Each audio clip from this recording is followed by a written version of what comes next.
네, 뉴스원 먼저 방금 들어온 속보부터 전해드리겠습니다. SK 하이닉스가 올해 2분기 실적을 발표했습니다. 2분기 매출액 22조 2,319억 원, 영업이익은 9조 2,128억 원을 기록했습니다. 창사 이래 최대 실적인데요. 고대역폭 메모리 시장을 주도하면서 호실적을 낸 걸로 분석이 되고 있습니다. 다시 한번 전해드리겠습니다. SK 하이닉스 올해 2분기 매출액이 22조 2,319억 원, 영업이익은 9조 2,128억 원을 기록하면서 창사 이래 최대 실적을 기록했다는 속보 들어와 있습니다. 좀 더 자세한 내용 들어오는 대로 다시 전해드리도록 하겠습니다. 갑질 의혹 등이 불거진 강선우 여성가족부 장관 후보자가 지명 한 달 만에 전격 사퇴했습니다. 현역 의원이 낙마한 건 인사청문회 도입 이후 25년 만에 처음입니다. 임성재 기자의 보도입니다. 강선우 후보자는 인사청문 경과보고서 재송부 시한을 딱 하루 앞두고 전격 사퇴했습니다. 강 후보자는 SNS에 모든 것을 쏟아부어 잘해보고 싶었으나 여기까지였던 것 같다고 입장문을 올렸습니다. 마음 아팠을 국민께 사죄하고 큰 채찍 감사히 받아들여 성찰하겠다고도 적었습니다. 여가부 장관 후보자로 지명된 지 꼭 한 달 만에 물러난 건데 교육부 이진숙 장관 후보자에 이어 이재명 내각의 두 번째 낙마입니다. 강 후보자는 갑질 의혹을 청문회에서 눈물로 돌파하며 장관직에 의욕을 보였지만 아프기도 했고 한편으로는 감사한 시간이었습니다. 앞으로 언행에 있어서 밑거름을 잘 삼아서 더 세심하게 추가 의혹의 전문성 자질까지 논란은 계속됐고 대통령실과 당까지 부정 여론이 번지자 버티지 못하고 결단한 것으로 보입니다. 실제 담담히 써내려간 입장문에서도 이재명 대통령 그리고 당을 향한 미안한 마음을 강조했습니다. 성난 민심에도 엄호 기류를 유지했던 민주당은 강 후보자 뜻을 존중한다는 짤막한 입장을 되풀이했습니다. 더불어민주당은 강선우 후보자의 결단을 존중합니다. 국민의힘은 늦었지만 사퇴한 점을 인정한다면서도 갑질 의혹에 날을 세웠고 인사검증 시스템을 바로잡으라는 조언도 날렸습니다. 강선우 후보자는 인사청문회에 나올 자격조차 없는 후보자였다. 강선우 후보자는 25년간 이어진 현역 불패를 처음 깼다는 불명예도 안게 됐습니다. 친명 핵심으로 승승장구했지만 향후 의정 활동에도 먹구름이 끼었단 뒷말이 나옵니다. YTN 임성재입니다. 네, 대통령실은 강선우 후보자가 사퇴 발표 1시간 전에 이 사실을 알려왔다고 밝혔습니다. 이재명 대통령은 보고를 받은 뒤 별다른 말을 하지는 않은 것으로 알려졌습니다. 홍민기 기자입니다. 대통령실은 강선우 여성가족부 장관 후보자가 SNS에 사퇴 소식을 알린 직후 긴급 브리핑을 열었습니다. 강 후보자가 사퇴 의사를 밝히기 1시간 전 강훈식 대통령 비서실장에게 연락해 이를 알렸다고 설명했습니다. 이어 강 실장이 이재명 대통령에게 보고했는데 이 대통령은 별다른 말을 하지 않았다고 밝혔습니다. 강선우 후보자가 대통령실에 사퇴 의사를 알렸고 그리고 강훈식 실장이 대통령에게 보고를 했고 보고를 받고 대통령은 별 말씀이 없으셨다고 합니다. 이 대통령이나 참모진이 강 후보자와 사전에 소통했는지는 알 수 없다며 국회와 소통을 맡는 우상호 정무수석도 민주당과 상의하지 않았다고 설명했습니다. 대통령실은 강 후보자의 기습적인 사퇴 발표에 당혹스러움을 감추지 못했습니다. 앞서 이진숙 전 교육부 장관 후보자를 지명 철회하면서도 강 후보자에 대해선 임명 강행 의사를 내비쳤고 강 후보자를 비롯한 장관 후보자들의 인사청문 경과 보고서 재송부를 요청하는 등 사퇴 당일 아침까지도 임명 기류가 이어졌기 때문입니다. 대통령실은 인사검증 절차에 대한 문제점도 처음으로 인정했습니다. 대통령실 내부 참모와 장관 후보자까지 모두 4명이 잇따라 낙마하면서 인사검증 부실이라는 비판을 피하지 못한 겁니다. 국민 여론과 함께 좀 더 신중하게 접근할 수 있도록 인사검증 절차에 조속함과 함께 엄정함을 좀 더 갖추겠습니다. 대통령실은 국민 눈높이에 맞는 다음 장관 후보자를 조속히 찾겠다고 밝혔는데 검증 부실 논란 속에 후임 인사를 찾는 데 고심이 더욱 깊어지게 됐습니다. YTN 홍민기입니다. 강선우 후보자는 그동안 여러 논란에도 굳건했고 대통령실과 민주당의 엄호도 강력했습니다. 하지만 추가 폭로가 이어지고 진보 핵심 지지층이 잇따라 등을 돌리면서 버티기에는 한계가 있었던 것으로 보입니다. 김다현 기자가 보도합니다. 지난 대선 때 이재명 대통령의 TV 토론을 전담하고 외신 인터뷰를 주선하면서 재선 강선우 의원은 친명계로 자리매김했습니다. 이재명 정부 첫 여가부 장관으로 낙점되면서 승승장구. 하지만 지난 5년간 보좌진을 수십 차례 바꿨다는 보도를 신호탄으로 갑질 의혹이 불거졌습니다. 민주당 보좌진협회가 사퇴를 촉구한 상황에서 강 후보자는 부덕의 소치라며 사과했지만 거짓 해명의 전문성 부족까지 드러내며 궁지에 몰렸습니다. 대통령실은 임명 강행을 시사했지만 교수인 교육부 이진숙 후보자는 자르고 현역 의원인 강 후보자는 감싼다는 비판 여론은 더 커졌습니다. 한국여성단체연합 92곳이 반대 성명을 냈고 핵심 우군으로 꼽히는 진보당과 민주노총, 참여연대까지 등을 돌렸습니다.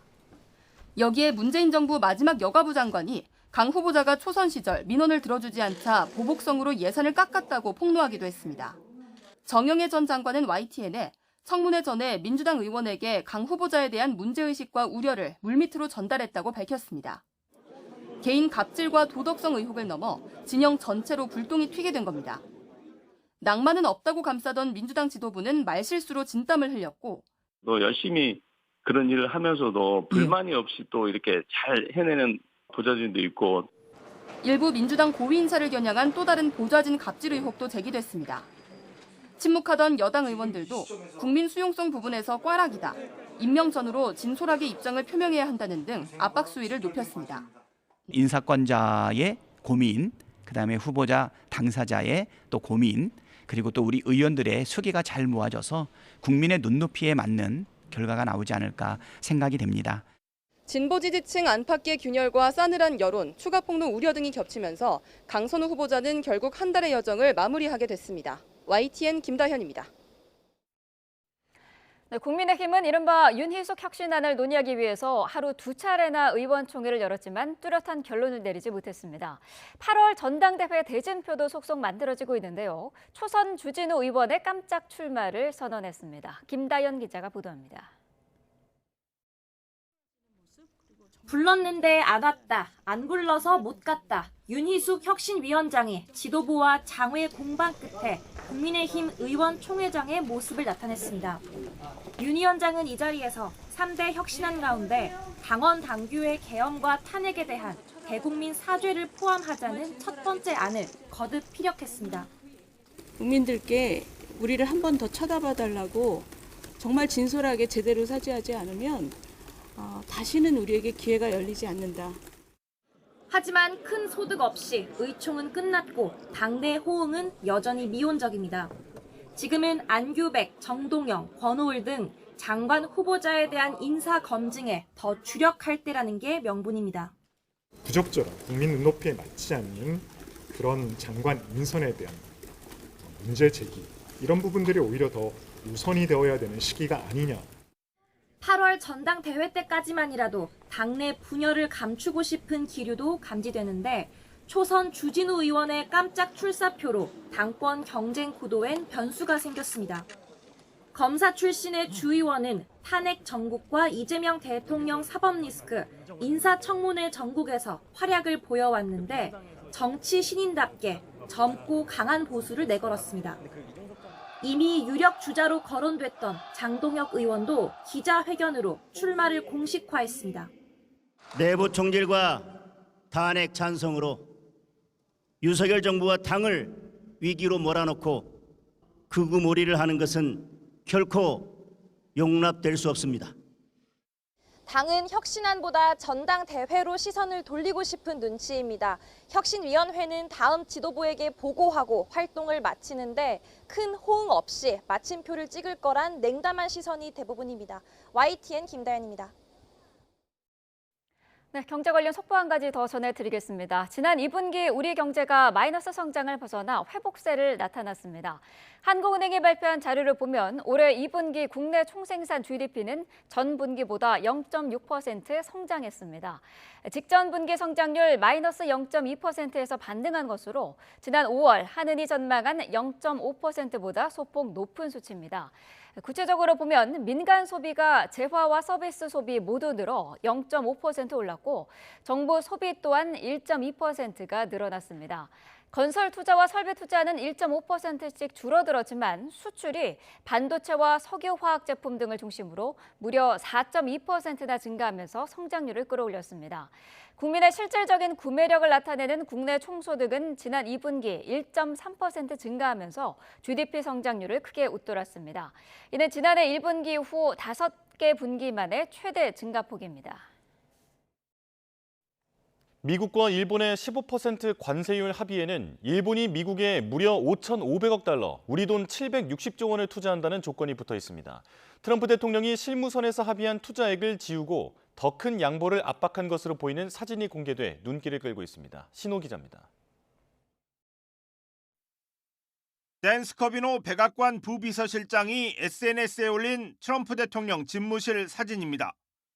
트럼프 대통령 맞은편에 일본의 관세 협상 총괄인 아카자와 류세이 경제재생상이 앉아 있습니다.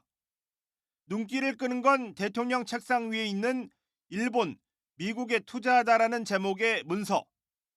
인쇄된 투자액은 400빌리온, 4천억 달러인데 즉석에서 손글씨로 사자를 오자로 고친 흔적이 보입니다. 원래 일본이 4천억 달러 규모의 대미 투자를 제안했지만 트럼프 대통령이 5,500억 달러로 올린 것으로 추정됩니다.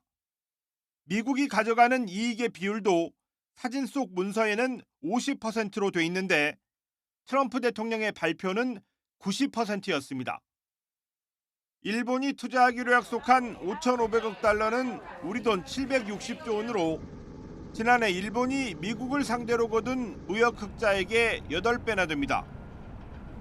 스콧 베센트 미 재무부 장관은 언론 인터뷰에서 트럼프 대통령이 일본 무역 대표단을 집무실로 데려와 방대한 협상을 했다면서 일본은 힘든 협상 상대였지만 트럼프가 더 강했다고 전했습니다. And we have Europe coming in tomorrow and the next day. We have some other ones coming in. We're doing things that have never been done in this country before, and our country is becoming very rich again. 최종 결정 직전에 최대한의 압박을 통해 상대의 양보를 더 끌어내는 트럼프 특유의 협상 기술은 우리나라와의 관세 협상에서도 가장 큰 변수가 될 수 있습니다. YTN 신호입니다. 미일 무역 합의 이후 한국이나 유럽연합과도 관세 협상이 잘 될 것이라는 기대가 커지면서 뉴욕 증시에서 S&P 500과 나스닥 지수는 사상 최고치 기록을 갈아치웠습니다. 하지만 연일 최고가 기록을 새로 쓰는 뉴욕 증시를 놓고 거품을 경계해야 한다는 지적도 나오고 있습니다. 뉴욕에서 이승윤 특파원입니다. 미일 무역 합의 소식에 뉴욕 증시에서 대형주 중심의 S&P 500 지수와 기술주 중심의 나스닥 지수가 사상 최고치 기록을 동반 경신했습니다. 한국, EU와의 관세 협상에 대한 기대감이 커지면서 뉴욕 증시에서 낙관론이 힘을 받은 영향입니다. 증시가 호황이다 보니 콜스와 크리스피 크림 등은 특별한 호재가 없는데도 입소문을 타고 개인 투자자가 몰리는 밈 주식의 주가 움직임을 보였습니다. 하루 전 37% 올랐던 콜스의 주가는 14% 급락하는 등 투기적 흐름이 나타났습니다. 월가의 유력 인사들은 뉴욕 증시가 무역 협상과 관련한 작은 호재에도 급등하는 건 투자자들이 상황을 안일하게 보고 있다는 증거라고 경고했습니다. 특히 고율의 관세가 실제로 부과되면 미국 경제에 큰 악영향을 줘 증시 폭락을 불러올 수 있다며 주의를 당부했습니다. It would not be unreasonable at all to shift money from the S&P to credit investments. Prices are somewhat high. The prices of the Magnificent Seven are somewhat high. 미국 최대의 은행인 JP모건 체이스의 제이미 다이먼 최고 경영자도 관세와 높은 자산 가격은 미국 경제에 위험 신호를 보내고 있다고 지적했습니다. 미국 2위 은행인 뱅크 오브 아메리카의 브라이언 모이니안 CEO도 관세로 기업의 의사결정이 둔화하고 있다며 경고에 나섰습니다.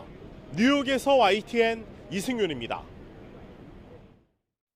경기에 대한 기업들의 인식을 반영한 심리지수가 2달 연속 하락했습니다. 한국은행이 발표한 지난달 전산업 기업 심리지수는 전월보다 0.2포인트 낮은 90으로 조사돼 6월 이후 2달 연속 하락 흐름을 나타냈습니다. 한은은 데이터 및 AI 시스템 구축 수요와 냉방용 전력 수요 등으로 비제조업 업황이 개선됐지만 관세 관련 불확실성 및 품목별 관세 부과 확대 등으로 제조업 업황이 나빠지면서 지수가 하락했다고 분석했습니다. 강선우 여성가족부 장관 후보자는 사회적 약자의 권익 보장을 위해 활동해온 정책 전문가입니다.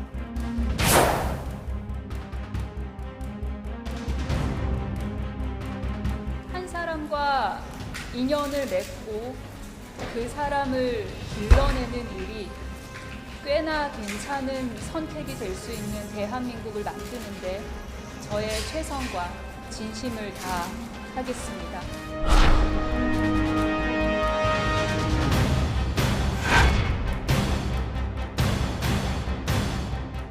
후보자 수행 차량인데 매트 위에 놓인 쓰레기 보신 적 있으시죠? 직접 들고 나오신 거죠?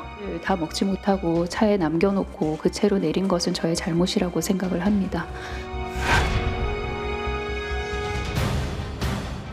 금주 내에 임명을 마무리하고 신속한 국정 안정을 꾀하기 위해 기한은 오는 24일 목요일로 요청했습니다.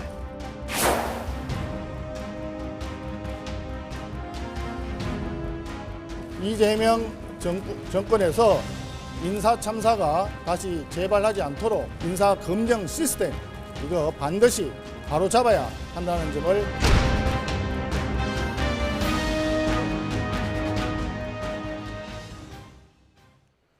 네, 정치권 이슈 자세히 짚어보겠습니다. 이동학 전 더불어민주당 최고위원, 이창근 국민의힘 하남을 당협위원장과 함께하겠습니다. 어서 오십시오. 네, 안녕하세요. 네. 안녕하세요.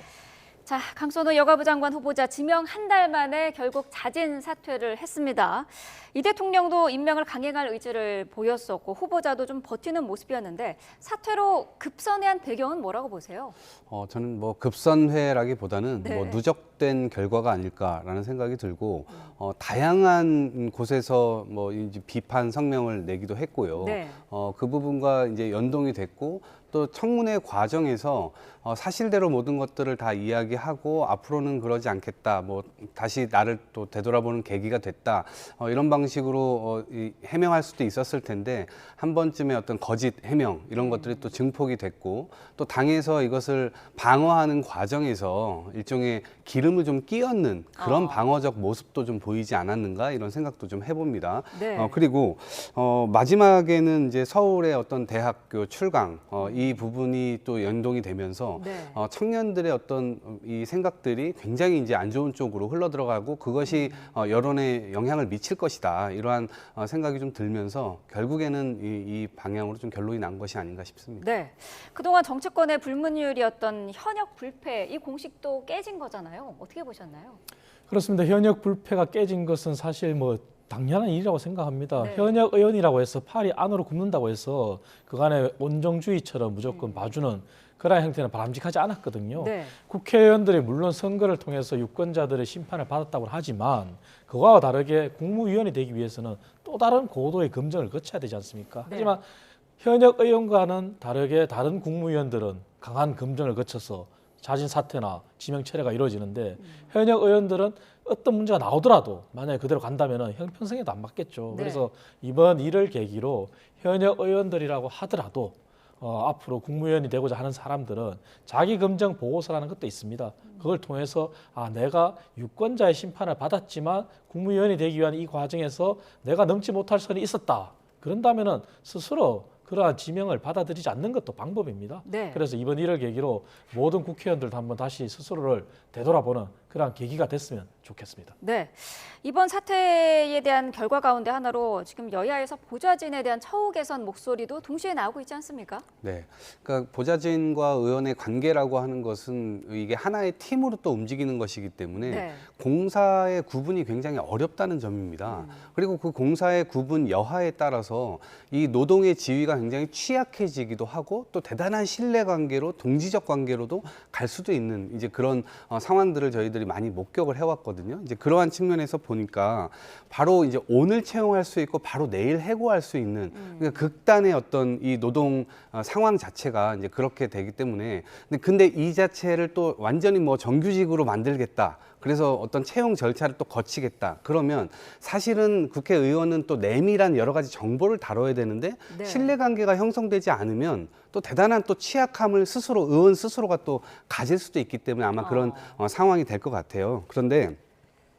공적 업무를 위해서 사적 업무를 맡을 수도 있는 그러한 여러 가지 상황들 지금 국회에서 일하고 있는 보좌진들은 나는 공사 구분 정확하게 해. 난 사적인 거는 절대 들어주지 않을 거야. 이렇게 생각하는 사람은 없습니다. 대부분 하나의 팀이기 때문에 예컨대 어느 일정을 가다가 국회의원이 핸드폰을 놓고 갔어요. 네. 그러면 다시 돌아와야 되는데 사적인 일이라면 근데 하나의 팀이기 때문에 의원이 이 공적인 일을 하도록 하고 그 사적인 일을 보완하는 이 보좌관의 이 핸드폰을 갖다 줄 수도 있는 영역이라고 볼 수도 있거든요. 근데 그런 차원에서 보면 그것도 하나의 공적인 일인 것인데 이것을 구분하기 시작하면 아마도 굉장히 일이 어렵게 돌아갈 여지가 있기 때문에 저는 네. 이 부분에 대해서는 확실하게 뭐 의원 스스로 좀 조심하고 그 신뢰관계를 좀 쌓아가는 그런 관계로 좀 모색돼야 되지 않을까 이렇게 생각을 합니다. 네. 사퇴 발표 전에 대통령과의 교감은 없었을까? 이 부분도 궁금한 부분인데 어제 이제 대변인 얘기로는 잘 모르겠다. 거기까지는 확인할 수가 없다라고까지만 얘기를 했거든요. 어떻습니까? 이 대통령이 사퇴를 예측하지 못했을까요? 저는 당과 교감은 있었을 거라고 봅니다. 왜냐하면 우상호 정무수석이 월요일 날 인터뷰에서 이런 말을 했지 않습니까? 당 지도부의 강한 요청이 있었기 때문에 그래서 어쩔 수 없이 임명을 한다. 그런데 그것을 인터뷰에서 공개적으로 밝혔다는 것은 네. 당에 어떻게 다시 한 번 더 숙고할 그러한 여지를 줬다고도 볼 수 있거든요. 그러고 나서 급변을 하는 그러한 당내 분위기가 있었습니다. 그리고 당의 이제 대표 주자라고 할 수 있는 박찬대 의원조차도 처음에는 신중하자 이랬는데 신중하자에서 스스로 거취를 결정하라 이렇게 바뀌었지 않습니까? 네. 그러한 과정 안에서 분명히 저는 교감이 있었을 거라고 보고요. 그리고 당내에 처음에 내홍이라고 할 정도로 굉장히 분열됐지 않습니까? 네. 그러한 분열 상황이 아마 해서는 안 된다.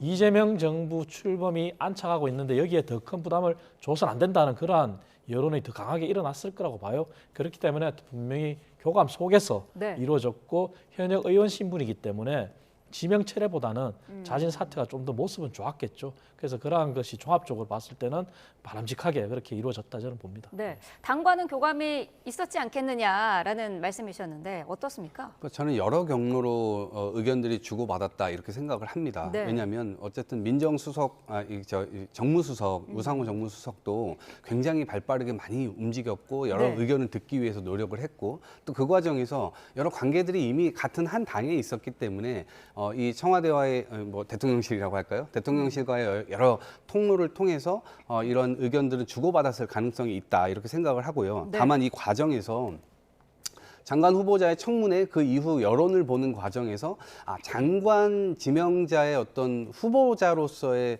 권위는 좀 훼손된 것이 아닌가 이런 생각이 들고 만에 하나 대통령께서 지명 철회라고 하는 방법을 또 사용한다고 하면 이것은 앞으로 국회의원의 지위 권위까지 좀 훼손될 수 있을 만한 어떤 그런 일로 또 여겨질 수가 있기 때문에 네. 아마도 이제 스스로의 사퇴로 이런 여러 가지 이 통로를 통해서 그런 방식으로 좀 정리된 것이 아닌가라는 생각을 가져봅니다. 네, 강 전 후보자 사퇴 표명 직전에 박찬대 당대표 후보가 처음으로 후보자 사퇴를 공개적으로 이제 요구를 했습니다.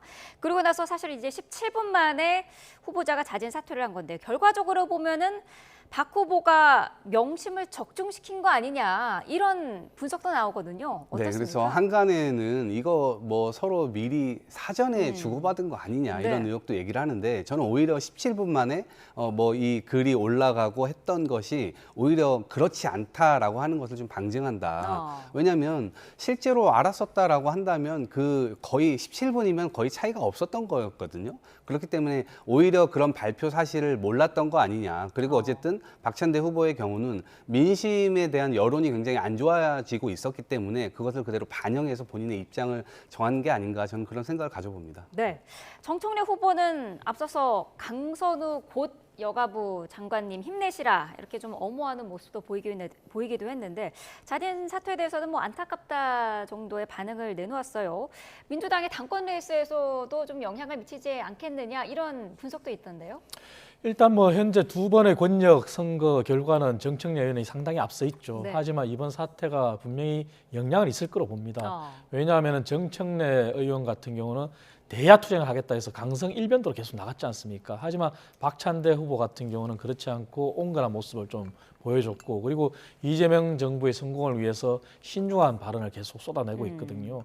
그래서 이번 결과를 봤을 때 정청래 의원은 여전히 네. 이재명 대통령은 이재명 대통령이고 본인은 본인이다 이런 모습으로 강한 메시지를 계속 내고 있기 때문에 아마 영향은 분명히 있을 겁니다. 그래서 강선우 후보의 사태가 앞으로 남은 민주당의 원샷 나머지 경선에 어떤 영향을 미칠지는 지켜봐야 되겠지만 네. 저는 분명히 영향은 있다. 그리고 이번 일을 계기로 민주당이 이재명 정부의 성공을 위해서 그리고 이재명 대통령의 성공을 위해서 어떻게 하는 게 바람직하냐 이런 부분들이 아마 권리당원 내에서도 아마 그런 분위기가 조성되고 있을 걸로 저는 그렇게 예측해 봅니다. 네, 어떻습니까? 강선우 후폭풍이 민주당 당권 레이스에 영향을 줄까요?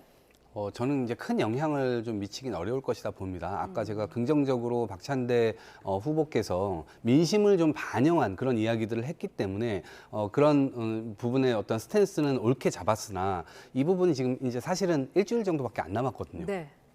그래서 이것이 지금 그 차이를 극복하기에는 조금 어려워 보이지 않나 이런 생각도 좀 가져보는데 이 사태 자체가 어떤 당권 레이스에 영향을 미치기는 전 대단히 어렵다 이렇게 봅니다. 네. 자, 어쨌든 이재명 정부의 고위공직자 낙마자가 이제 총 4명이 됐습니다. 지금 대통령실 같은 경우에는 하루 전만 해도 인사검증 시스템에 문제가 없다라는 입장이었는데 어제는 절차의 신속함뿐만 아니라 엄정함도 갖추겠다라고 말을 했어요.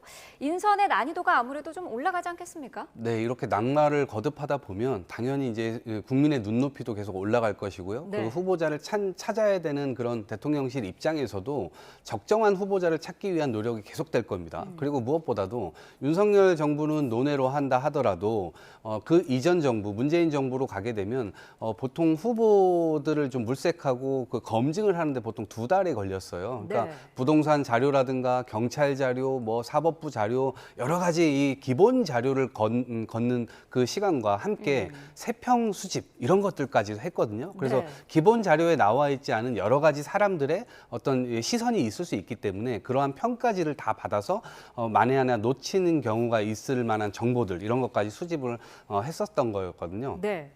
그렇게 놓고 보면 그래서 한 2달 정도 걸렸던 건데 저는 이제 지금 인수위가 없이 출범했기 때문에 기본적으로 이것은 할 수밖에 없었던 실수가 아니었을까 이런 생각을 좀 가져보고요. 네. 두 번째로는 인사청문회 법이 이제는 좀 제대로 좀 개정됐으면 좋겠다. 왜냐하면 후보자를 낙마시키기 위한 목표로 인사청문회를 하는 것은 저는 이거 누가 봐도 여야 공의 입장을 바꿔놓고 봐도 이것은 좀 부당한 측면이 있거든요.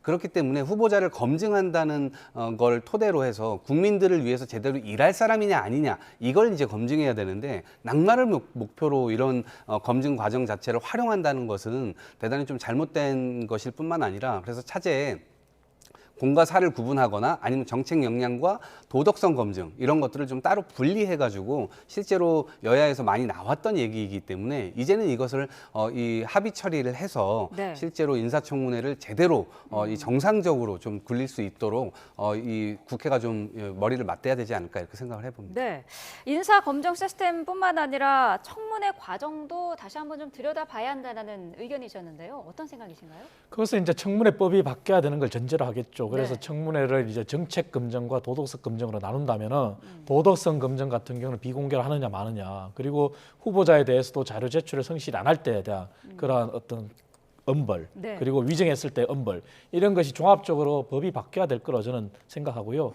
아마 지금 그보다 더 중요한 것은 그걸 겁니다. 이재명 정부가 처음 출범은 인수위 없이 출범했는 게 맞습니다. 네. 하지만 이제 출범한 지 벌써 한 50여일이 흘렀지 않습니까? 그렇다면 이제 인수위 없이 출범했기 때문에 인사 검증에 약간의 소홀함이 있을 수 있다는 핑계를 댈 수가 없어요. 그런데 지금 더 우려되는 것은 윤석열 정부로부터 교훈을 얻으라고 제가 늘 말씀드리지만 이번 기회를 토대로 아마 우리가 소통에 미흡한 거 아니냐. 그 소통이라는 것은 결국 국민 눈높이의 소통입니다. 네. 그리고 우리가 오만한 건 아니냐. 이런 것을 한번 되돌아봐야 된다고 생각합니다. 왜냐하면 가장 우려되는 모습이 이미 인사혁신처장도 임명이 됐어요. 물론 인사의 전문가라고 하는 그 사람이 임명됐다고 이렇게 평가를 할 수도 있지만 최근 나오는 발언들은 굉장히 위험한 발언들이 많아요. 결국은 인사를 하는 데 있어서 결국 코드 인사를 하겠다 이렇게 공공연히 말한 사람이거든요. 네. 그래서 이러한 시점에 과연 대통령실이 중심을 잡고 결국 인사비서관과 총무비서관이 중심이 돼서 인사를 할 텐데 네. 인사혁신처장의 이러한 말이 또 다른 국민 눈높이에 어긋나는 게 아니냐 하는 것을 되돌아보면서 정말 스스로 불통과 오만에 빠지지 않도록 자중하고 다시 한번 되돌아보기를 저는 강력히 권고드립니다. 네. 자, 국민의힘 상황도 좀 살펴보겠습니다. 다음 달에 이제 전당대회가 있을 예정이어서 후보의 지금 윤곽이 어느 정도 잡히고 있는데 어제 주진우 의원이 깜짝 출사표를 던지지 않았습니까? 오늘 오전 이제 국회에서 공식 출마 선언을 할 예정입니다. 전혀 후보로도 거론되지 않던 인물이지 않습니까?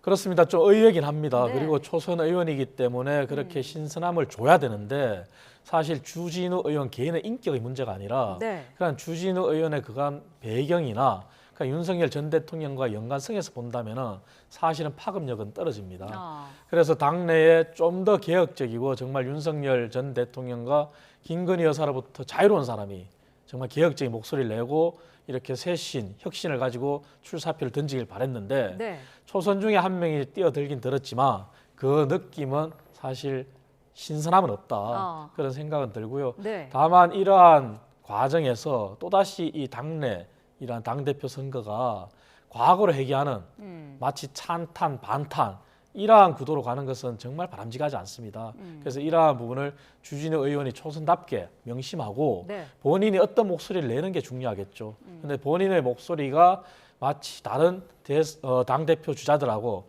흡사한 그러한 국민 시선과 동떨어진 목소리를 낸다면은 정말 초선 의원으로서 실망을 더 하겠죠. 그래서 본인이 이렇게 뛰어든 이상 그 메시지에 주목할 수밖에 없고 이러한 부분을 본인이 알고 정말 개혁적인 목소리를 내주기를 저는 바라고 있습니다. 네, 민주당에서는 특검 수사를 염두에 둔 도피성 출마다 이런 시각으로 보는 것 같던데요. 네, 우선 국민의힘은 지금 검사 출신 정치인들을 좀 멀리해야 되지 않을까라는 생각이 들고 일단 국민적인 공분이 굉장히 센 상황입니다. 더더군다나 주진우 의원 같은 경우는 법률비서관 출신 아닙니까? 거의 네. 윤석열 전 대통령의 아들 비슷한 그런 이미지를 갖고 있는 상황인데 여기서 도대체 왜 뜬금없이 당대표 후보로 나오냐. 근데 이제 지난번 최혜병 관련된 외압이 진행될 때 당시에 법률비서관으로 일을 했고 우리가 이제 800에 7070이라고 하는 전화번호를 과연 누가 전화를 했었을까? 근데 이미 최근에 44초 통화했다는 것이 이제 드러나 버렸죠. 네. 그렇기 때문에 앞으로 특검의 조사 대상으로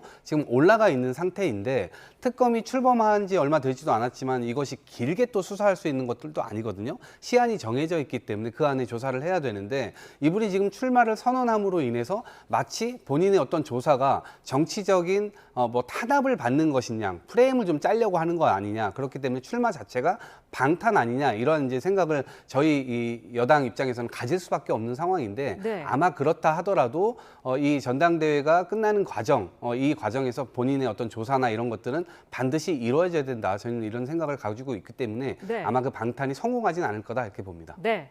장동혁 의원도 공식 출마 선언을 했습니다. 윤 어게인을 전면에 내세우는 그런 모습이었는데 사실 이 장동혁 의원은 대표적인 친한계였잖아요. 네. 그렇습니다. 지난 전당대회 때는 한동훈 전 대표와 러닝메이트로 이렇게 출마를 했었죠. 네. 그리고 나서 다시 변신을 했는데 참 의아합니다. 그리고 본인이 윤 어게인을 외쳐서 지금 국민의힘에 도움이 될 게 뭐가 있겠습니까? 이것은 정말 본인의 정치적인 그런 입지 때문에 하는 건지 모르겠습니다만 우리 당이 처한 현실을 봐야죠. 왜 우리 당이 국민들로부터 또 특히 중도층인 국민들로부터 외면받고 있는지. 물론 윤석열 전 대통령의 비상계엄이 잘못됐다고 본인도 주장을 합니다. 하지만 그 잘못됐다고 주장하면 당이 왜 잘못됐고 왜 반성해야 되는지도 알아야 되잖아요. 그런데 그런 반성과 그런 쇄신의 목소리는 없이 다시 윤 어게인을 외친단 말이에요. 그렇다면 과연 누가 동의를 할 수 있겠습니까? 이것은 다시 당을 정말 수렁으로 몰고 가는 그런 언사일 수밖에 없거든요. 그래서 장동혁 의원이 정말 국민의힘을 알고 사랑한다면 이런 목소리는 자제해야 됩니다. 그리고 장동혁 의원은 아마 2004년 과거에 박근혜 전 당시 비대위원장의 천막 당사 정신을 모를 거예요. 그때 당에 없었던 인물이거든요.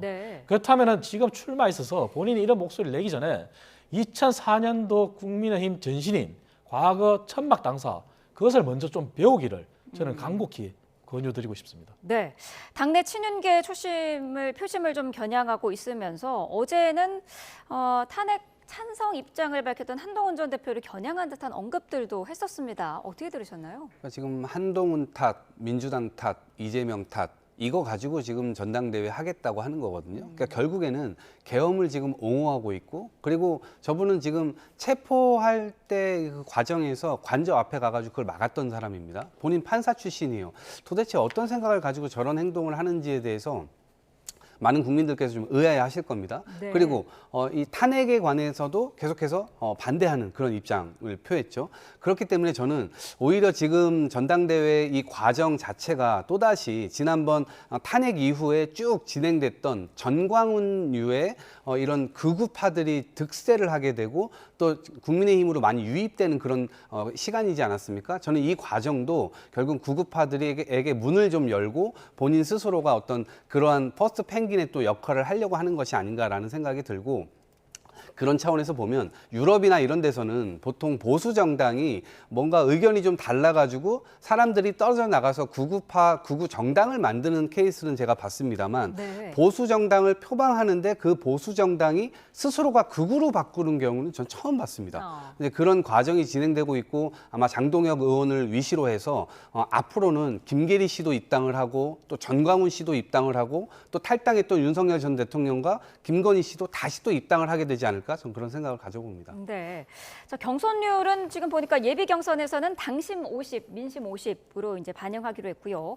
본 경선은 기존대로 80대 20으로 이제 치러지기로 했습니다. 그러니까 당심이 80이 되는 건데 이렇게 되면은 글쎄요, 누구에게 유리할 걸로 예상할 수 있을까요?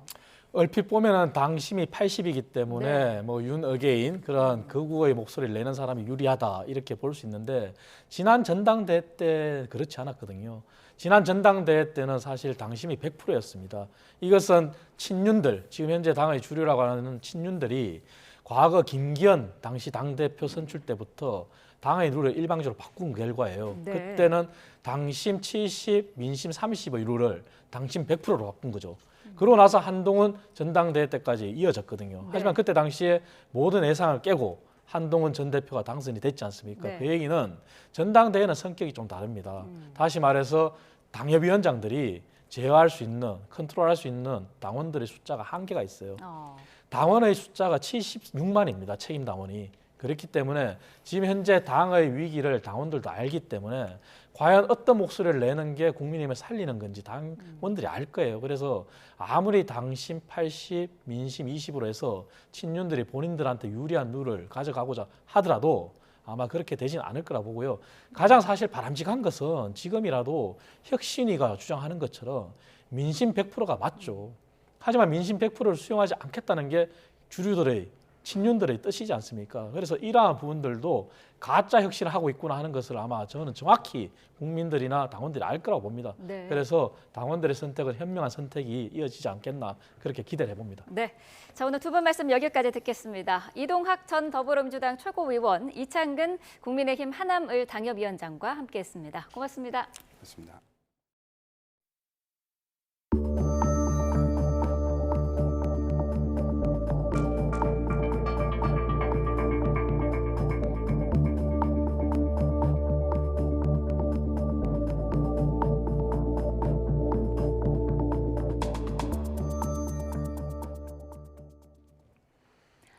네, 경기 북부 지역 폭우로 인한 실종자 수색이 이어지는 가운데 실종자 가운데 70대 남성 1명의 시신이 발견됐습니다.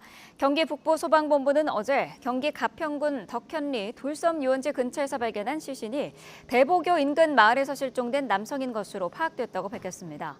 앞서 폭우로 가평군에서 발생한 실종자는 모두 4명으로 마일리에서 2명, 대보교 인근에서 1명, 덕현리에서 1명이 실종됐습니다. 가평군 실종자를 찾는 당국이 실종 지점에서 직선거리로 50km 떨어진 김포대교까지 수색 범위를 넓혔습니다. 거센 물살과 끊긴 도로, 또 무더운 날씨 탓에 수색 작업이 쉽지는 않습니다. 표정호 기자입니다. 군과 경찰이 긴 막대기로 하천 주변 바닥을 찔러보면서 도보 수색을 벌입니다. 구조 장비를 착용한 특수구조대가 물속도 꼼꼼히 살펴봅니다. 수색 나흘째, 실종자를 찾기 위해 800여 명의 대규모 인력이 가평 폭우 피해 현장에 투입됐습니다. 실종자 수색 현장입니다. 무더운 날씨에도 하나하나 바위와 흙더미를 살피고 있는데요. 현장에는 이렇게 인명구조견도 투입됐습니다. 드론은 물론 헬기와 수상보트도 동원됐습니다. 하지만 수색 작업은 만만치 않았습니다. 집중호우로 물이 불어나 계곡 등의 유속이 빠르고 산사태로 도로 곳곳이 끊겨 접근이 어려운 곳이 많기 때문입니다. 여기에 최근 찜통 같은 더위로 대원들은 물론 구조견까지 어려움을 겪고 있습니다. 지금 날이 폭염주의 가지고 거의 오래 수색 못하고 가. 수색 작업을 지켜보는 피해 주민들은 안타까운 마음입니다. 안 좋죠. 요 바로 위에 사는 사장도 떠내려갔으니까. 무너지고 쓸려가고 쑥대밭이 된 삶의 터전을 보면 막막합니다. 몸은 안 다쳤으니까 다행인 거죠. 그리고 냉장고가 엎어지고 이랬어요. 말도 못해. 아유. 수색 당국은 경기 가평군에서 발생한 실종자들이 떠내려갔을 수 있다고 보고 팔당댐까지였던 수색 범위를 실종 지점에서 직선거리로 50km 떨어진 김포대교까지 확대했습니다. 아직 실종자들이 남은 가운데 수색 종료까지는 적잖은 시간이 필요할 걸로 보입니다. YTN 표정호입니다. 경남 산청에서는 집중호우로 실종됐던 스님이 숨진 채 발견되며 사망자가 13명으로 늘었습니다. 수색당국은 마지막 남은 실종자를 찾고 있습니다. 임형준 기자입니다. 폐업한 휴게소 앞에 뿌리채 뽑힌 나무와 온갖 집기류가 가득합니다. 이 휴게소 건물 인근에서 시신 한 구가 발견됐습니다. 경남 산청의 집중호우 여파로 실종됐던 사람의 시신입니다. 한 2m 정도 쌓인 토사물을 다 걷어내고 마지막에 나무를 떨어내는 순간 발이 발견되어가지고 발견된 시신은 경찰 지문 분석 결과 지난 20일 새벽 실종된 80대 스님인 것으로 파악됐습니다. 실종자 시신이 발견된 휴게소 건물 앞입니다. 보시는 것처럼 집채만한 바위가 셀 수 없이 쌓여 있습니다. 폭우가 쏟아질 당시 인근 산에서 토사와 함께 쓸려 내려온 것으로 추정되는데 당시 상황이 얼마나 위험했는지 엿볼 수 있습니다. 전날에도 실종자 2명이 숨진 채 발견됐습니다. 산청군 단성명 박목리에선 땅속에 매몰돼 있던 60대 여성의 시신이 1시간 전쯤엔 산청읍 모고리의 도로 부유물 더미에서 70대 남성이 발견됐습니다. 사망자는 모두 13명으로 늘었습니다. 경찰 등은 남은 실종자 80대 남성을 찾기 위해 계속 수색하고 있습니다. 역시 폭우가 내렸던 광주에서도 실종자 수색이 이어지고 있습니다. 수색당국은 지난 17일 광주 북구 신안교 하천에서 급류에 휩쓸려 실종된 80대를 찾고 있습니다. YTN 임영준입니다. 네, 이번 주 폭염이 갈수록 심해져서 주말에는 서울의 낮 기온이 38도까지 치솟을 것으로 보입니다. 기상청은 이번 주 후반 더위를 몰고 오는 북태평양 고기압과 티베트 고기압 영향에 동풍이 가세하면서 전국의 낮 기온이 35도 이상 크게 치솟겠다고 밝혔습니다. 특히 오늘은 서울이 36도, 내일 37도, 주말인 모레는 38도까지 오를 것으로 보입니다. 또 밤사이 최저 기온도 30도에 육박할 것으로 보여 초열대야 수준의 밤 더위가 예상됩니다. 서울 동대문구에서 2.5m 깊이 땅꺼짐이 발생해 주민 35명이 임시거처로 대피했습니다. 공사 현장과 맞닿은 골목에 집안이 내려앉았는데 주민들은 주변 건물까지 영향을 받는 게 아닌지 불안감을 호소하고 있습니다. 이준엽 기자가 현장에 다녀왔습니다. 보도블록 사이 뚫린 구멍 아래로 흙탕물이 넘실대고 전봇대는 쓰러져 전깃줄에 매달렸습니다. 어제 저녁 서울 이문동 행정복합청사 건설 현장 앞 골목에서 깊이 2.5m, 면적 13제곱미터 크기 땅꺼짐 현상이 일어난 겁니다. 다친 사람은 없었지만 인근 주민 35명이 임시거처로 대피했습니다. 구멍 바로 앞 건물까지 일부 내려앉은 모습입니다. 집안 치마 영향이 어디까지 번질지 몰라 주민들은 늦은 밤까지 집으로 돌아가지 못했습니다. 조짐은 오전부터 나타났습니다. 구청은 땅이 내려앉고 있다는 주민 신고에 임시 조치를 하고 통행을 재개했지만 치마 현상은 계속됐습니다. 복구를 하면서 상황을 봤을 때는 공사장 상황도 그렇고 도로 상황도 그렇고 이렇게 전면적인 통제까지 필요 없다고 판단했습니다. 건설 현장 관계자는 며칠 사이 내린 폭우로 수압이 올라가 지면이 약해졌다고 경찰에 진술했습니다. 하지만 주민들은 이미 몇 달 전부터 비슷한 현상이 나타나 수차례 민원을 넣었다며 무리한 공사가 원인이 아닌지 의심하고 있습니다. 땅이 한번 살짝 꺼졌다고 들었거든요. 그래서 또 흙이랑 모래 가지고 와서 막 메꾸다가 뭐 그렇게 넘기다가 지금 이렇게 사단이 난 거예요. 일정 기간 지나면 이 공사는 다시 시작하겠죠? 그럼 또 이 일이 발생되지 않는다는 보장은 없는 거죠.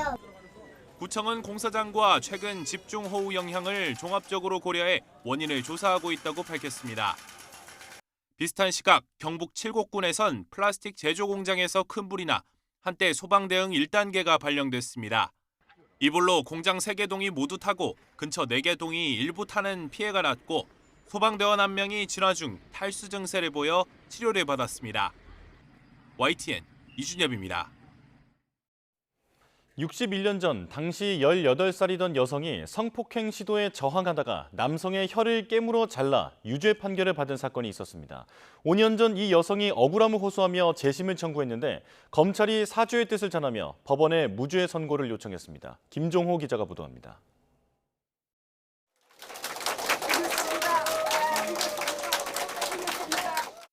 61년 전 성폭행 시도 남성 혀를 깨물어 자르며 저항했던 최말자 씨. 당시 중상해죄로 징역 10개월에 집행유예 2년을 선고받았습니다. 성폭행 피해자를 폭행 가해자로 몰았던 검찰이 재심에서 처음 사죄의 뜻을 전했습니다.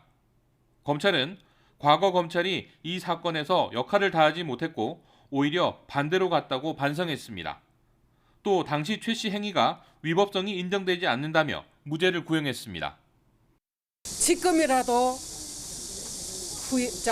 잘못을 인정하니까 대한민국 정의는 살아있다. 당시 최 씨는 억울함을 주장했지만 그 시절 사회 분위기에서는 누구 하나 주장에 귀 기울이지 않았습니다. 억울한 마음만 안고 살던 최 씨는 56년이 지난 2020년 미투 운동에 용기를 얻어 재심을 청구했습니다. 그런데 기대와 달리 1, 2심 법원은 증거가 충분하지 않다며 청구를 기각했습니다. 하지만 대법원은 지난해 12월 3년 넘는 심리 끝에 최 씨 주장을 옳다고 볼 정황이 충분하고 법원 사실 조사가 필요하다며 사건을 부산고등법원으로 돌려보냈습니다. 최말자님 재판 마지막 변론기일이 진행됐고요. 가장 의미 있는 장면 중에 하나는 검찰 측에서 과거의 잘못을 인정하고 최 씨는 61년 동안 죄인으로 살아오면서 희망과 꿈이 있다면 후손들이 성폭력 없는 세상에서 행복하게 살도록 법이 만들어지는 것이라고 말했습니다.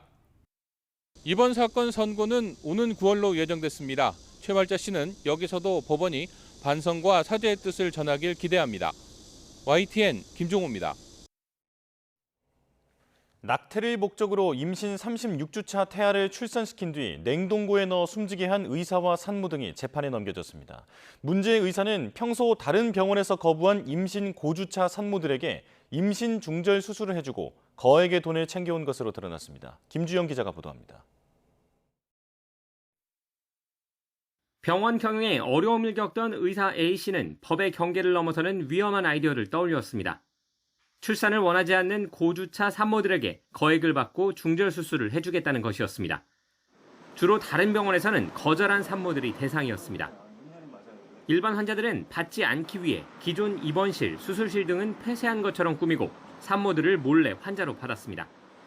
지난해에는 임신 36주 된 산모를 제왕절개 수술해 아이를 출산시킨 뒤 냉동고에 넣어 숨지게 만들기도 했습니다. 이 과정에서 산모에게 출혈과 복통이 있는 것처럼 진료 기록부를 조작하고 마치 사산한 것처럼 꾸미기도 했습니다. 의사 A씨는 이런 식으로 24주차 이상 산모 59명을 포함해 520여 명의 산모를 수술해주고 14억 원을 챙겼습니다. 검찰은 A씨와 함께 36주차 아이를 숨지게 한 의사 B씨를 살인 혐의로 구속 기소했습니다. 또 해당 산모와 브로커 2명도 함께 불구속 상태로 재판에 넘겼습니다. 수사당국은 의사 낙태에 대한 처벌 규정이 없는 상황을 노려 무분별한 임신 중절 수술에 나서는 사례에 대해 엄단할 방침입니다. YTN 김주영입니다. 윤석열 전 대통령이 지난 2주 동안 내란 우두머리 혐의 형사재판에 불출석한 가운데 오늘 법원은 공판 기일을 그대로 진행합니다. 서울중앙지방법원 형사 25부는 오늘 오전 10시 15분 윤 전 대통령의 내란 혐의 12차 공판 기일을 진행할 예정입니다.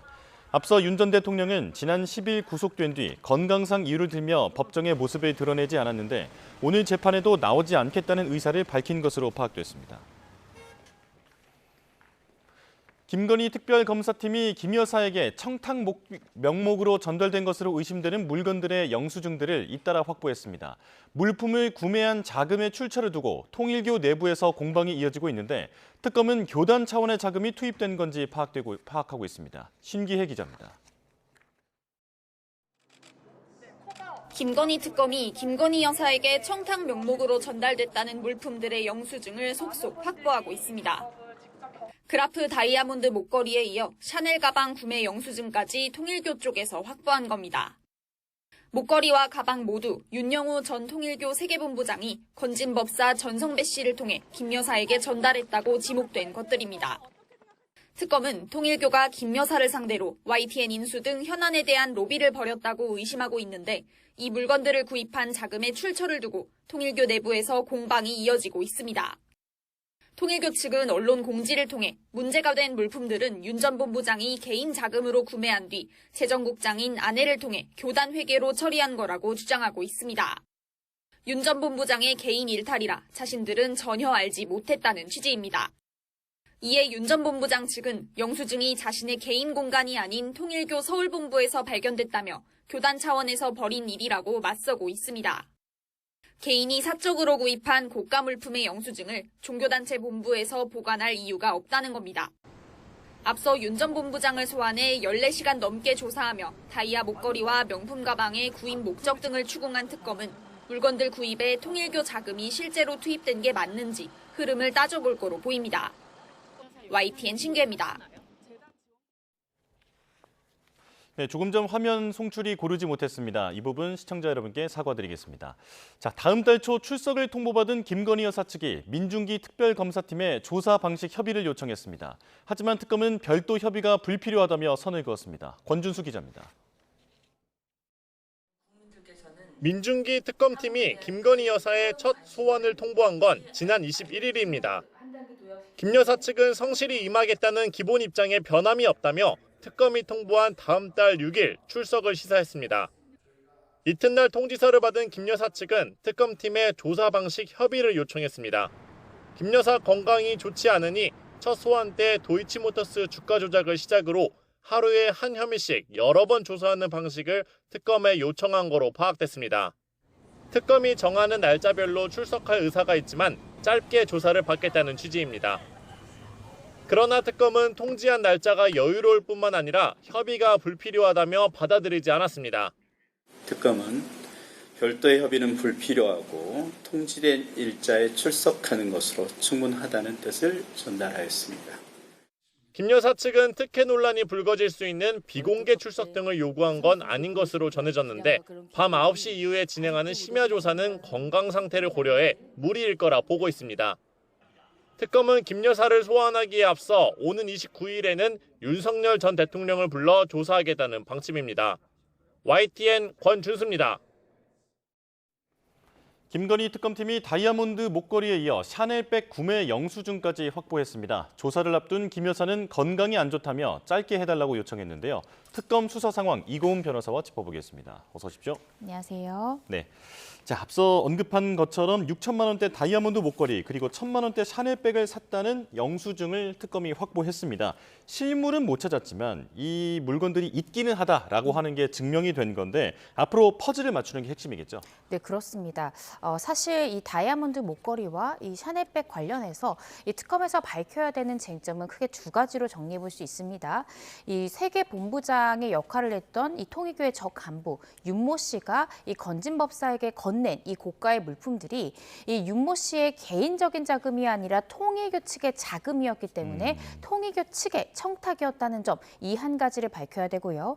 또 건진법사까지는 흘러갔다라는 것을 전성배 씨도 인정하고 있기 때문에 과연 전성배 씨에서 김건희 여사로까지 이 고가의 물품이 넘어갔는가, 이것이 밝혀야 하는 두 번째 쟁점입니다. 그런데 이제 발견된 이 통일교 본부에서 발견됐던 영수증을 통해서 첫 번째 쟁점, 그러니까 이 통일교 차원의 청탁을 하기 위해서 통일교의 자금으로 이러한 고가의 물품을 구매했다라는 것에 힘이 실리는 이 영수증이 발견이 된 것이고요.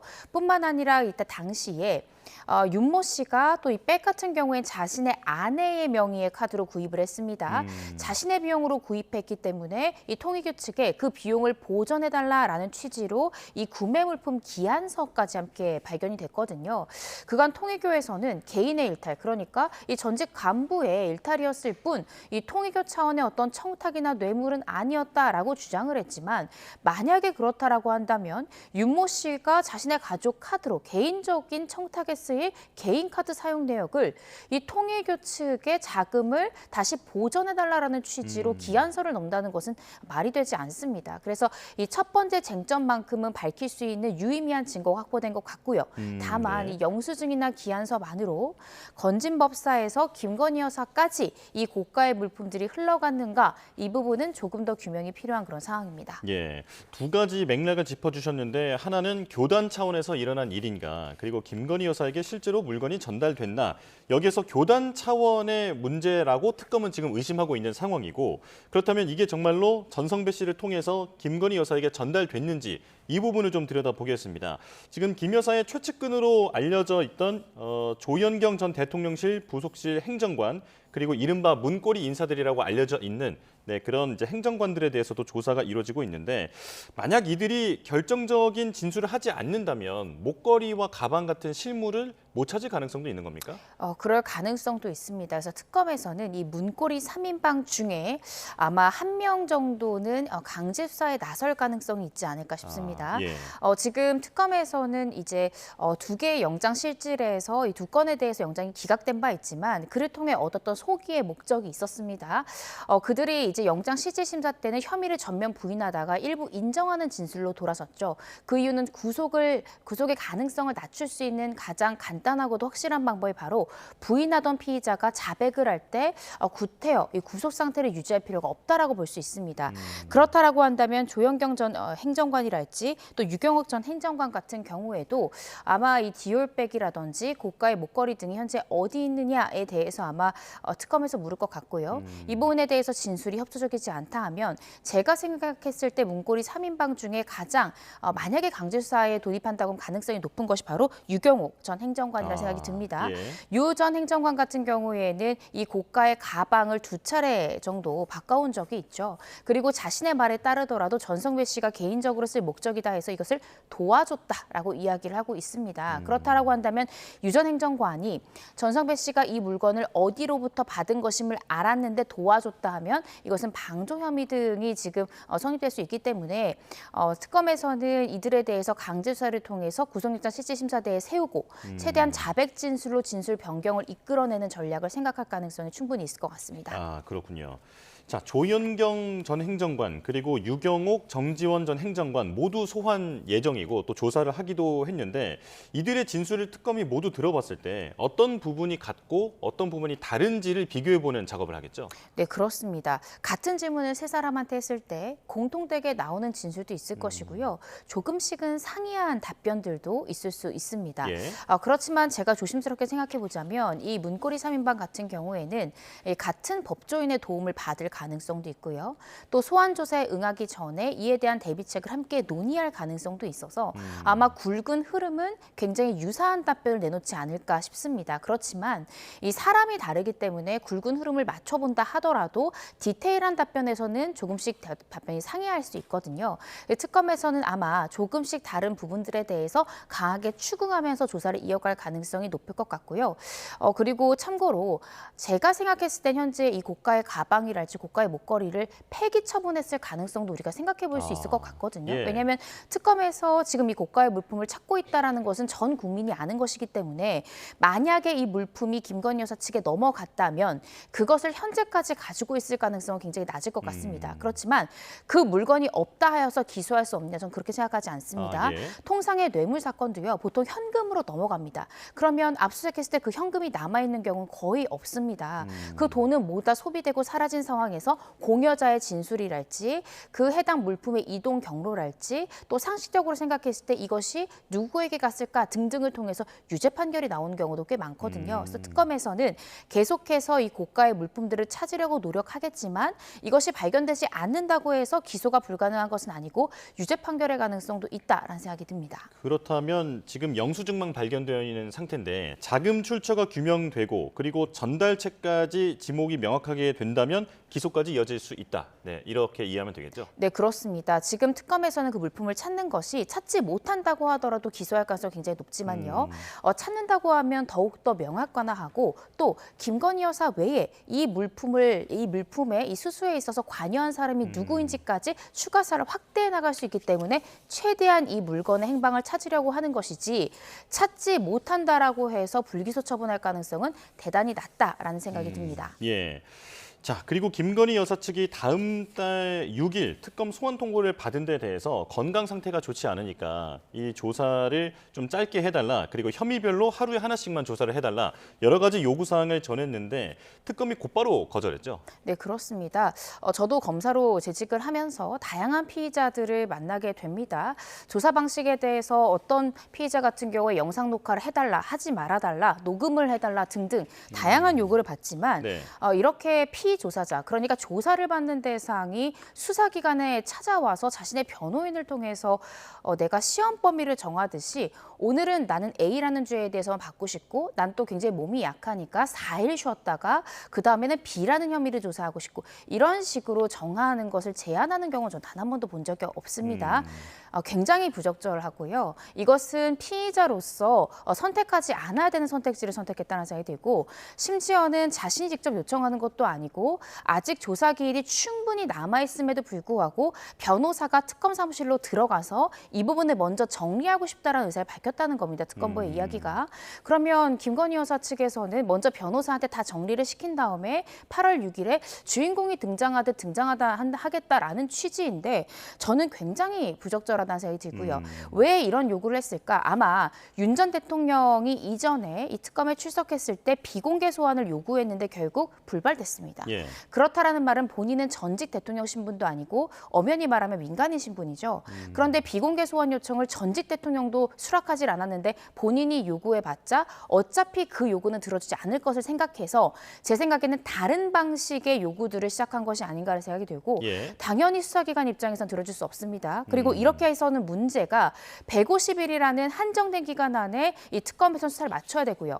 김건희 여사에 대해서 2, 3회 정도 조사한 후에 저는 신병 처리 수순으로 들어갈 것 같은데 이후에도 계속해서 확장되는 범위에 대해서 아마 수사를 계속 이어가야 될 것입니다. 그래서 4, 5일에 한 번씩 끊어서 심지어 심야 조사도 못하는 상황에서 9회, 10회 조사를 이어갔다가는 그 기간 안에 할 수 없기 때문에 특검으로서는 수용할 수 없는 조건이다라는 생각이 듭니다. 예, 자 지금 내란 특검 관련된 속보가 들어왔는데요. 한덕수 전 국무총리의 자택을 내란 특검이 압수수색하고 있다라는 소식이 들어왔습니다. 자, 내란 특검은 지난 2일 한덕수 전 총리를 소환 조사한 바 있는데요. 오늘부터는 강제 수사에 돌입하는 모습입니다. 자, 한덕수 전 총리 계엄 문건을 보지 못했다고 했지만 특검의 조사 결과 대통령실 CCTV에서는 계엄 문건을 보는 장면이 포착된 것으로 알려져 있죠. 그리고 비상계엄에 가담했는지 혹은 방조했는지에 대한 의혹도 받고 있고 허위 사후 문건 작성 의혹도 받고 있는 상황입니다. 자, 내란 특검이 지난 2일 한덕수 전 총리를 소환 조사한 데 이어서 오늘은 지금 압수수색에 나서고 있다라는 소식이 들어왔습니다. 자, 이고은 변호사에게 이 부분 잠깐 짚어보겠습니다. 사실 지금 국무위원들에 대한 수사가 이어지고 있는 상황에서 다음 기소는 아마도 한덕수 전 총리가 될 것이다라고 하는 얘기가 많았는데 가능성이 더 높아졌다 이렇게 보면 되겠습니까? 네, 그렇습니다. 저도 이 YTN에서 윤 전 대통령에 대해서 구속이 된 다음에 수순, 이 내란 특기 관련해서 그 다음으로 이제 구속영장이 청구될 인물은 한덕수 전 총리가 될 가능성이 굉장히 높다라고 말씀을 드렸는데 제가 예상했던 것보다는 압수수색의 일정이 조금은 늦게 지금 실시되는 것 같습니다. 그 이유가 지난 2일에 한덕수 전 총리에 대해서 소환 조사를 했는데 지금 24일에 압수수색을 했다라는 것은 사실상 어떤 증거인멸이 일어나기에 충분한 시간이라는 생각이 들고요. 그래서 어떠한 유의미한 증거가 확보될까라는 생각이 들긴 하는데 현재 한덕수 전 총리에 대해서는 두 가지 혐의를 좀 요약해 볼 수 있습니다. 한 가지는 위증 혐의가 있습니다. 헌재에서 탄핵 심판 과정 중에 자신은 계엄 선포문에 대해서 제대로 보지 못했고 윤 전 대통령을 적극 만류했다라는 취지로 증언을 했는데요. 실제 집무실 CCTV에서는 한 전 총리가 이상민 전 행안부 장관과 선포문을 들고 열렬하게 얘기하는 모습, 또 선포문을 챙기는 모습 등등이 있어서 그간 한덕수 총리가 바지 뒷주머니에 있어서 나는 뒤늦게 알게 됐다라는 취지의 증언이 허위일 가능성이 굉장히 높아진 상황이고 두 번째는 내란 중요 임무 종사 혐의, 그러니까 이 내란, 이 사태에 대해서 어떠한 이 역할을 했던 것이 아니냐라는 등등의 혐의를 받고 있습니다. 그래서 한 전 총리에 대해서 압수수색을 했기 때문에 아마 압수물 분석한 이후에 추가 소환 일정이 잡힐 것이고요. 추가 소환 이후에는 빠르게 구속영장을 청구하는 수순으로 나아가지 않을까 싶습니다. 예, 자, 국무위원에 대한 얘기를 조금 더 해보겠습니다. 사실 지금 이상민 전 행안부 장관도 수사를 받고 있고 그리고 지금 원희룡 전 장관도 수사 선상에 올라와 있고요.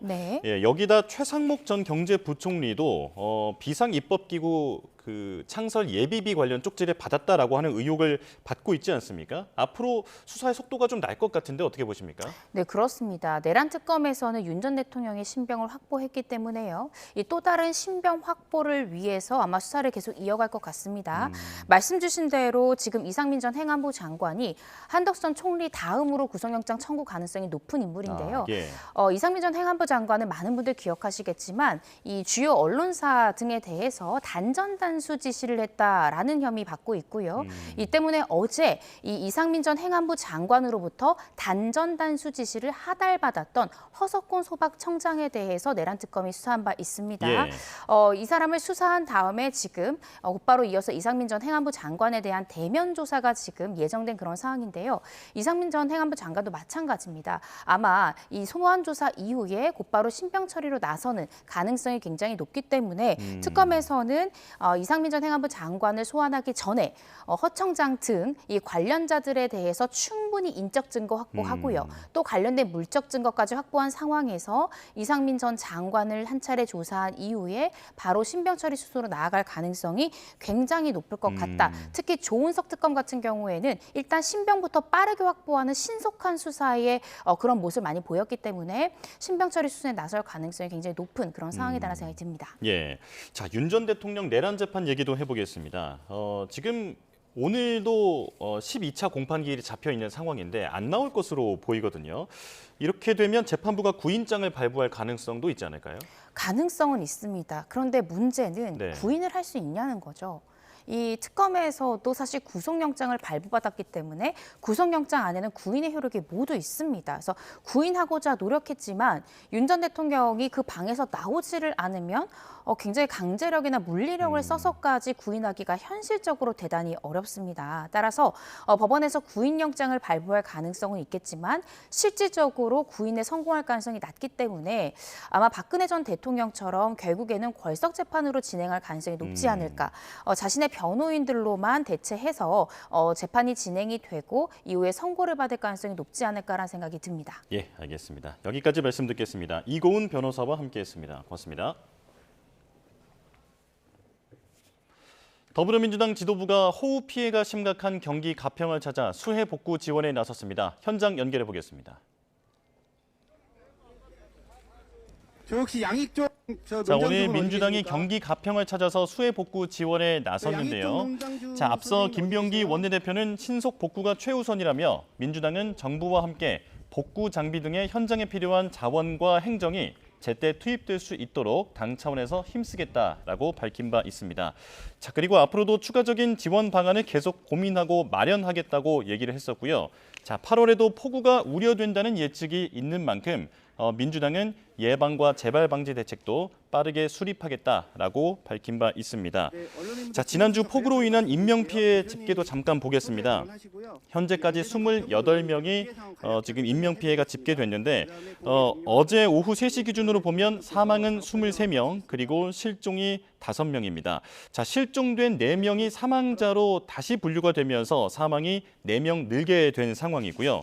경남 산청에서 3명, 그리고 경기 가평에서 사망자가 1명씩 추가된 상황입니다. 자, 경남에서는 13명, 그리고 경기는 6명, 충남에서 3명, 광주 1명에서 사망자가 발생했는데요. 이제 발언 들어보겠습니다. 피해를 입으신 주민들께서 조속히 일상생활로 복귀할 수 있도록 저희 국회는 물론 당정 협의해서 모든 자원을 동원해서 최대한 빨리 복귀할 수 있도록 최선을 다하겠습니다. 피해를 입으신 주민들께 위로의 말씀을 드립니다. 네, 감사합니다. 네, 먼저 중앙당에서 우리 가평군을 찾아서 감사의 말씀드리겠습니다. 저희 피해 현황은 저희가 네, 더불어민주당 김병기 원내대표의 발언 들어봤습니다. 대통령이 특별 재난 지역으로 선포한 만큼 이 부분에 대한 지원을 당 차원에서도 아끼지 않겠다라고 하는 메시지를 내놨습니다. 자, 다음은 국민의힘으로 가보겠습니다. 자, 국민의힘은 갑질 논란으로 물러난 민주당 강선우 의원에 대한 비판을 넘어 정부의 부실한 인사검증 시스템을 부각하고 있는데요. 회의 현장으로 가보겠습니다. 강선우 여성가족부 장관 후보자가 마침내 어제 자진 사퇴했습니다. 줄곧 자료 제출을 거부하고 거짓 행위에 급조하다가 끝내 피해자에게 제대로 된 사과 한마디 없이 도망치듯 사퇴했습니다. 그러나 이것이 끝이 아닙니다. 보좌진에 대한 변기 수리 지시, 사적 심부름 강요 등은 명백한 위법 행위라고 봅니다. 직장 내 괴롭힘 금지, 사적 노무 요구 금지라고 하는 근로기준법 등 관계 법령을 정면으로 위반한 소지가 있습니다. 더불어민주당은 이번 사태에 대해 어떠한 성찰도 없이 오히려 강선우 의원을 감싸기에만 급급했습니다.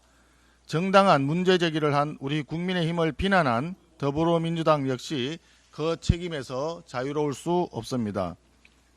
거짓 해명으로 버틴 강선우 의원, 이를 맹목적으로 비호한 더불어민주당, 그리고 인사청문 보고서 재송부 요청을 강행한 이재명 대통령까지 모두가 이번 사태의 책임에서 벗어날 수 없습니다.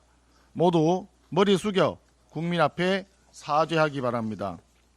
무엇보다 연이은 인사참사는 인사검증 시스템이 사실상 무너졌고 이재명 정권에서 작동하는 것은 오직 명심뿐임을 여실히 보여주고 있습니다. 갑질 논란으로 사퇴한 여가부 장관 후보자뿐 아니라 논문 표절 의혹으로 철회된 교육부 장관 후보자, 일가족의 태양광 재테크를 위해 이해충돌 법안을 낸 통일부 장관 후보자, 겹치기 허위 근무 의혹에 공직선거법 상습 위반범인 보훈부 장관 후보자, 상세한 병적 기록조차 제출하지 못한 국방부 장관 후보자까지 도무지 정상이라고 볼 수가 없습니다. 이런 식의 인사가 또 있습니다. 지난 21일 임명된 최동석 인사혁신처장입니다. 최 처장은 친여 성향 유튜브에 출연해서 이재명 대통령의 20년 집권이 필요하다라고 하며 헌법 개정까지 주장했습니다. 심지어는 전하기에도 참 쑥스럽습니다. 이재명 대통령은 민족의 축복이라는 망언까지 서슴지 않았습니다. 최 처장은 인사혁신처장이 아니라 아첨혁신처장이라는 말입니까? 21세기 대한민국에서 북한의 김정은 정권에서나 볼 수 있을 법한 아첨과 보온 그리고 충성 경쟁만 난무하는 듯 합니다. 이러한 인사 참사는 내각뿐만 아니라 대통령실 내부 인사에서도 터져나오고 있습니다. 오광수 전 민정수석은 부동산 차명 관리 의혹으로 진작에 낙마했고 박송호 전 노동비서관은 임금 체불 전력으로 내정이 철회되었습니다. 강준욱 전 국민통합비서관은 과거 발언 논란으로 물러났고 송기호 국정상황실장은 갑자기 경제안보비서관으로 자리를 옮겼습니다. 불과 한 달 사이에 비서관급 이상에서만 무려 4건의 낙마 또는 교체가 일어난 겁니다. 한두 번은 실수라고 해명하겠지만 3번, 4번 반복되면 실수가 아니라 실력입니다. 반복되는 낙마와 논란은 단순히 대통령실 인사검증이 부실하다는 수준을 넘어서 애초에 인사검증 시스템 자체가 존재하지 않았다는 것 아니냐라고 하는 의구심이 들게 됩니다. 최근에 언론에는 네, 국민의힘 송원석 비대위원장의 발언 듣고 왔습니다. 어제 강선우 여성가족부 장관 후보자 사퇴를 비롯한 낙마 사례를 언급하며 인사 검증에 책임을 물어야 한다 하면서 사과를 요구했고요. 자, 장관급과 비서관급 인사 교체에 대한 사례도 언급했는데요. 자세한 소식은 곧 정리해 드리겠습니다. 자, 이번엔 증시 상황 보겠습니다. 미국과 주요국의 관세 협상 타결에 대한 기대감이 커지며 우리 증시에도 훈풍으로 작용할 전망인데요. 바로 현장으로 가보겠습니다. 자, 코스피와 코스닥 모두 상승 출발하고 있습니다. 관세 협상에 대한 기대 그리고 SK하이닉스의 최대 실적이 훈풍으로 작용하면서 코스피와 코스닥 모두 상승하고 있는데요. 자, 어제 우리 증시는 미국과 일본의 관세 협상 타결 소식에 주목하면서 소폭 상승 마감했는데 이후에 미국과 EU의 관세 협상 타결 가능성까지 높아지면서 이후에 우리 증시에도 훈풍이 들어오고 있는 모습입니다. 자, 코스피는 0.81% 오른 3,209포인트를 넘어서고 있는 상황입니다. 코스닥도 조금 있으면 820포인트를 넘보고 있는 상황이죠. 자, 조금 전 뉴욕 증시는 미국의 무역 협상이 진전되자 환호했습니다. S&P 500 지수는 또 최고점을 경신했고 일본 협상에 이어서 유럽 협상까지 임박한 것으로 알려지자 상승폭을 키웠습니다.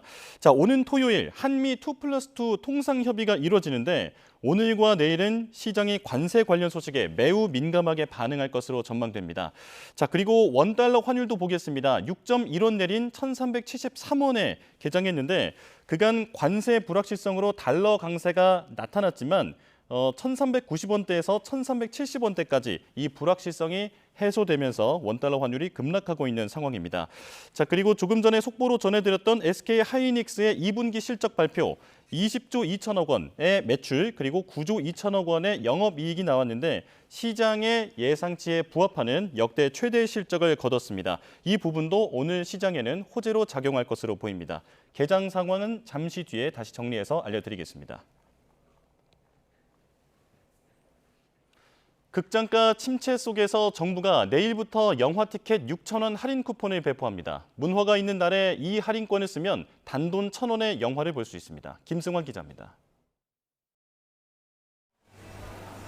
올 상반기 극장을 찾은 인원은 작년보다 2천만 명 적은 4,200만 명대. 주기적으로 극장을 찾는 관객은 점차 줄어들고 있습니다. 더 크게 볼 수 있고 영화관이니까 더 생생하게 볼 수 있어서 좋은 것 같아요. 올해는 팬데믹 시기를 제외하고 20년 만에 최저 관객 수가 예상되는 가운데 정부가 영화 티켓 6,000원 할인권 450만 장을 뿌립니다. 티켓 가격이 14,000원일 때 쿠폰을 사용해 예매한다면 8,000원만 내면 되고 문화가 있는 날처럼 관람요금이 7,000원일 때 영화를 보면 1,000원만 결제하면 됩니다.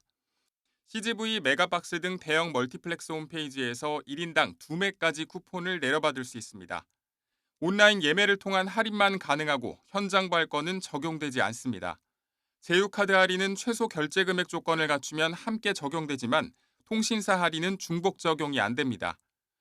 2020년 6월에도 팬데믹으로 극장가가 어려울 때 할인권을 배포해 관객 수가 반짝 늘었던 경험이 있는 만큼 극장가의 기대감도 높습니다.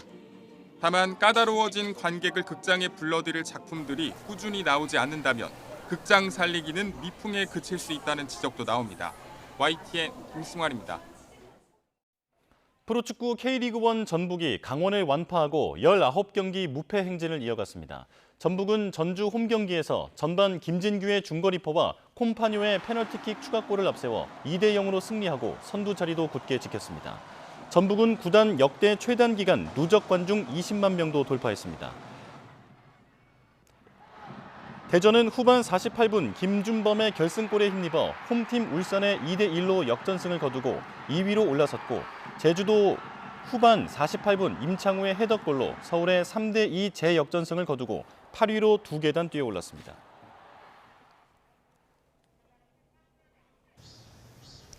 날이 갈수록 더위가 심해지고 있습니다. 지난 밤사이 서울 등 곳곳에서는 어김없이 열대야가 나타났고요. 한낮에는 서울이 36도까지 올라 어제보다 3도가량 높겠습니다. 내일은 서울 낮 기온 37도, 모레는 38도까지 치솟으며 이번 주말 폭염이 최고조에 달하겠습니다. 밤낮 없는 더위에 건강관리 잘해주시기 바랍니다. 오늘 그 밖의 지역에서도 낮 기온 35도 안팎까지 크게 치솟겠습니다. 청주와 대전, 강릉 35도, 광주와 대구 36도로 어제보다 1도에서 3도가량 높겠습니다. 연일 전국 대부분 지역에 폭염특보가 이어지면서 온열 질환 위험이 계속되고 있는데요. 목이 마르지 않더라도 물을 수시로 충분히 마시는 게 중요하겠고요. 볕이 강한 시간대에는 되도록 실내에 머무시는 게 좋겠습니다. 또 야외에서 작업하시는 분들은 그늘에서 틈틈이 휴식을 취해주시기 바랍니다. 당분간 내륙은 대체로 맑은 가운데 뜨거운 날씨가 계속되겠고요. 제주도에는 이번 주말과 휴일 비바람이 불 전망입니다. 오늘 소나기 소식은 없지만 대체로 맑은 가운데 자외선 지수가 매우 높은 수준까지 치솟겠습니다. 외출하실 때는 자외선 차단제를 덧바르는 등 대비 잘해주시기 바랍니다. 지금까지 YTN 원희다입니다. 뉴스원 목요일 순서 마칩니다. 내일 다시 뵙겠습니다. 고맙습니다.